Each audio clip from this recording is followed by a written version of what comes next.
Walang ligtas ang impeachment ni Vice President Sara Duterte sakali raw mahalal muli si Senate President Chis Escudero. Sabi kasi ni Escudero, hindi sapat ang panahon ng 19th Congress para tugunan ang prosecution kay VP Sara. Narito ang report mula kay Shaina.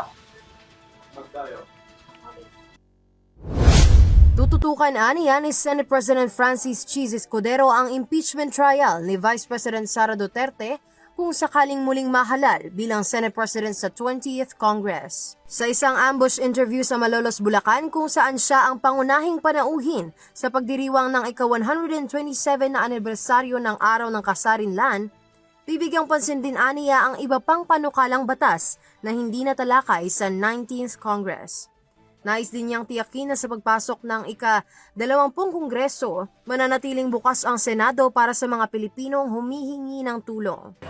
Yung impeachment, yung panukalang batas na makabuluhang hindi nakapasa sa ika-11 na Kongreso, at pagtiyak na mananatiling bukas at takbuhan ng sambayanan ng Senado kaugnay sa kung anumang hinaing o pangangailangan. Muling binigyang diin ni Escudero na tanging pag-i-issue na lamang ng summon laban kay Vice President Duterte at paghihintay ng sagot mula sa magkabilang panig.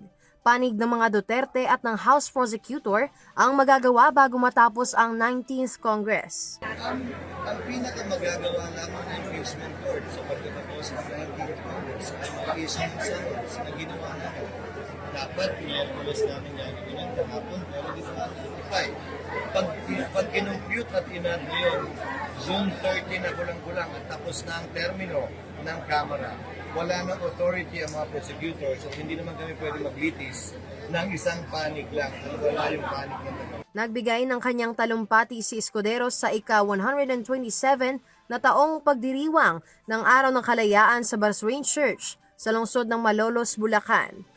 Binigyang diin niya dito ang kahalagahan ng gampanin ng kabataan sa lipunan maging ang kasaysayan bilang pundasyon sa pagkakaisa. Araw na ito, hindi lamang natin gunitain ang kalayaan ng ating bansa, kundi bawat araw ng taon. Sa pamamagitan lamang nito, tunay nating makakamit ang ating mga pangarap at mitiin. Mula rito sa Barswain Church, Malolos, Bulacan para sa Kalayaan 2025. Ako si Shai Morales, sumasaludo sa bawat Pilipino. Marami.